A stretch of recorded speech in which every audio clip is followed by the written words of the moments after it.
Alright, so welcome everyone. So the last time we've covered the mise en place in theory, and if you've missed the video, by the way, just look on the screen. You should see a link popping up, and you can also look in the video description, and I will add a link as well in there. So the first thing we've covered on our last video in the theory was this, the setting up of the workstation when you have to prepare the vegetables for the mise en place, meaning basically washing, peeling and cutting the vegetables. Now, I've just shown you the containers last time. So in a real life situation, it is said that you should not peel on a chopping board, right? And this is what it looks like if you were to set up yourself in a professional environment, in a restaurant, in a kitchen, and you were doing your prep, okay? If you're in a cooking school, that's exactly what you have. You got your raw product on here, and you're gonna have your peeler, and you're gonna start peeling stuff over that container. And when the stuff is ready, basically, you put everything on that tray.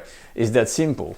But the thing is that when you're at home, it is not really super practical to always have these free containers. And this is what I wanted to talk to you about, and just to show you what I've decided to do at home, because I have to confess, even for me, it's true that the reflex is always take up a chopping board and let's start working and do everything on a chopping board.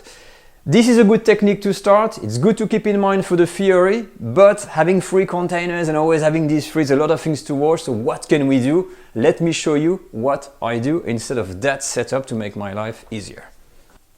And voila, here it is. This is most of the time how I work. Now the free containers, as you can see, there's 1, 2, but where's the third one?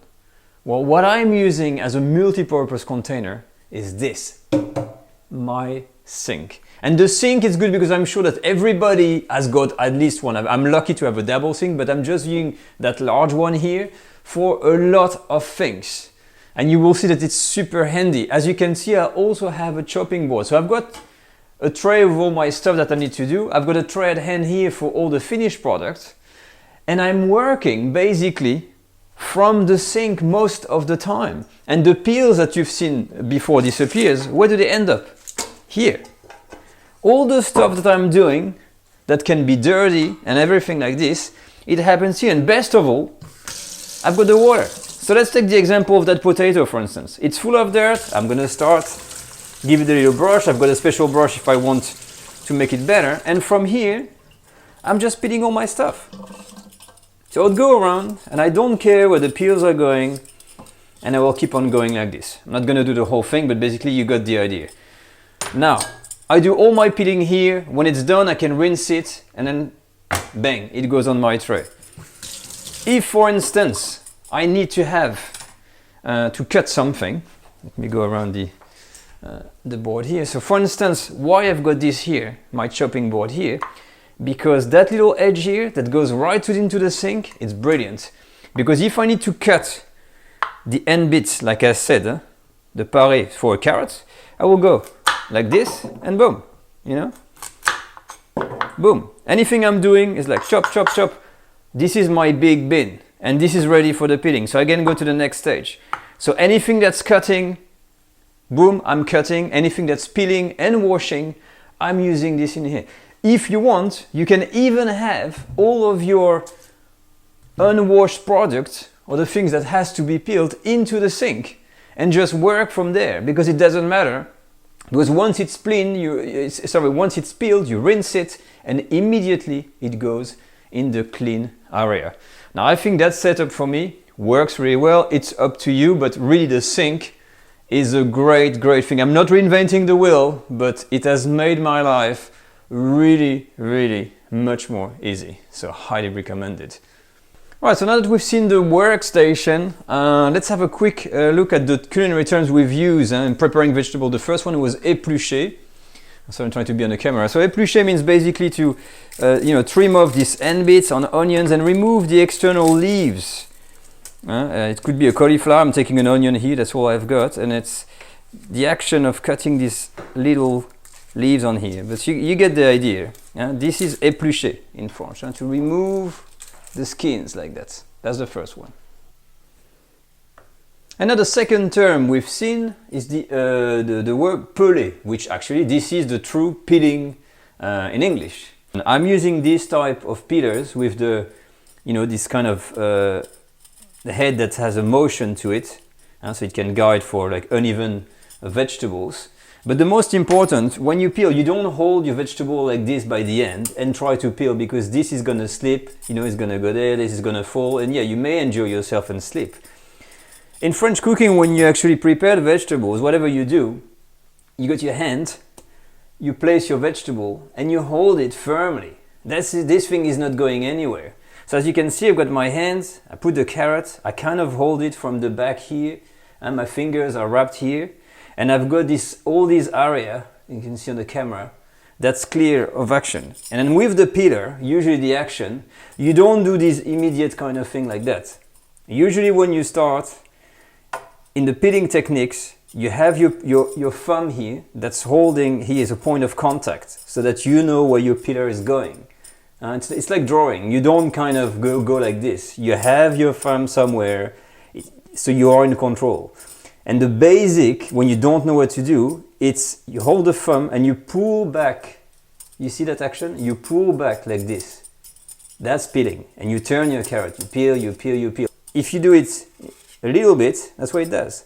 You can turn. If you're, if you're not sure, if you're really a beginner, this is just the action. That's just to show you what it does. But when you get more experience like me, you know you've got this, and I'm sliding my finger and I'm peeling the whole thing. You see, and I'm turning, always a little turn of the carrot, as you have a good grip to it, and I don't apply tons of pressure. And when you're done, that's it. Same thing with the potatoes that we started to peel before. Do you see these shapes? Do you see these marks here? This is me, again, holding the potato, and with my thumb here, I put it here and I can extend the whole, the whole potato. Look at this. So I can basically follow the shape of the potato. I don't know if you can really see, but look. I can follow the shape all the way in. Okay? And my thumb is holding there, so it's secured. And I pull my hand towards me. And I've got a very even layers that are nice looking. So I've done all this, and then I'm only left with this end bit, and the same thing here. The reflex is always the thumb. Thumb, you pull, and you're done. You turn, you pull, you pull. In terms of potatoes, in a peeler, you've got that thing here. This is called the eye remover, that pointy bit here. If you sometimes have like a black dot like this, that's untidy, you can plant this bit, turn around, and this is going to basically create a hole and dig out that thing that you don't want in the sink. Now, potatoes is also the only vegetable that you have to keep in water. Keep them in cold water. That's one of the only vegetables that can oxidize, it gets black. Or other vegetables, you can leave them in the air. These ones, as soon as they're peeled like this, have a container and keep your potatoes in cold water before you really cut them, okay? That's the only important thing to remember. Okay, the next term we've seen before is écossais. So I've got some peas here, and I've got the raw product, and here I'm going to put the finished product, and the peels are just going to go on the other side over there. So basically those peas in here, so it's just a matter of opening, I'll try to show you very gently, and you see inside? That is écossais. That is the cos in French. So écossais means to remove the outer shell and the container of some things like that for the peas. So you get the idea. And so this is the whole peas. You open, take the peas out, and this is called écossais. The next term we've seen is effilé, and that is for usually the green beans. So I don't know if you can see, they're not the best beans, but on a bean here, usually the green beans and even white beans, you see that line over here? This is where there is a string inside, like a string, like it's a little, vegetable string that's in there. And usually when you actually cut that bit here, I'm trying to do the camera, it's kind of hard. I don't know if it's going to happen, but if you break here, the end bit, all right, and you pull it, if it's bad quality beans, yeah, there's a terrible little string in there, but and then you can cut, you can trim the other bit, and that's going to be done. So now these are maybe too good quality, so they're called the fine quality, and they actually don't have string. You see, there was a tiny bit of string, but you got the idea. Effilé is just to remove the strings that are in the green beans, white bean, etc. The other term we've seen is équeuté. Équeuté is typically a branch of parsley, like this, and it is the action of removing the end bits here, the florets, by hand. You pluck off, on équeute le persil, and you end up with the byproduct, which is the stock that you're going to use for a bouquet garni. That is the action of équeuter. To finish, we've got the action of monder, or the word monder, which means to remove the skins of tomatoes. Now, a lot of time in French cooking, you don't use the skin of tomato because they are indigest, and they're actually very hard to digest. This is why most of the time, for any preparation, you're going to remove the skin. To remove the skin, you have to put this in boiling water. We're going to see this now. The first thing you have to do to prep the tomatoes always is a little cross with the end of your knife, like here, a little cross at the top. Like this, doesn't have to be super. And the other side here, you basically have to remove le pédoncule. So you turn with your knife. Mine is not super sharp, but you get the idea. I'm turning, and this is what I've got. The pédoncule is coming out. Pédoncule is what goes in here in the tomato. You don't want that, it's hard, so this, boom, in my sink. This is a tomato that is ready to be plunged in the water. So I'll show you how to do that now. Once your tomato has been prepped up, you put it for 10 to 15 seconds in boiling water. Make sure you roll it around so you can count for 10-15 seconds. And then we're going to take it out. As soon as your tomato is ready, you plunge it in a bath of cold, icy water. Once your tomato is in the cold water, what will happen with the difference in temperature is that the skin will kind of automatically fall off. And with my hands, you can use a knife as well, I've got basically a peeled tomato. And that is the action of monder. And now moving on to the salad. We did mention that salad has to be washed, of course. Now this is a typical example of what you get in the supermarket, which is like a pre-mixed, pre-made salad. It looks very neat, it looks very clean, but if you look on the packet, this is what you're gonna see. It says keep refrigerated and wash before use. So let's have a look at how to wash salad, even though if you're at home, how to do it.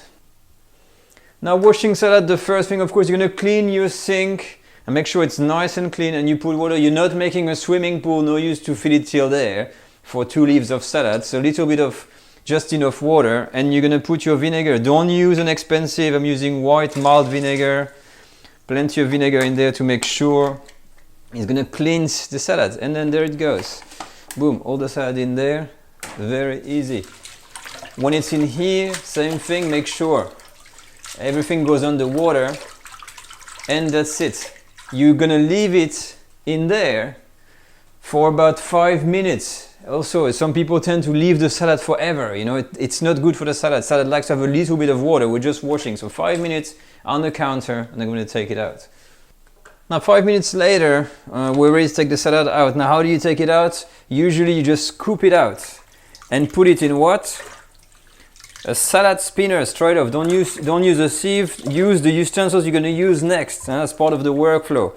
One word, if you use a salad from the garden, you need to wash the salad twice. You do a first rinse like this, take it all out, remove the water, change the water, and then wash it again. That's the golden rule to avoid any sand in your salad. And trust me, sand in your salad is the worst experience. Now, for the one that don't know what a salad spinner is, it is this, the old-fashioned thing that dries the salad up. So it rotates in a container, you got the lid on that you put, and you got that little kind of lever here that you turn. It's like a centrifuge, and basically what you get in there is just the water.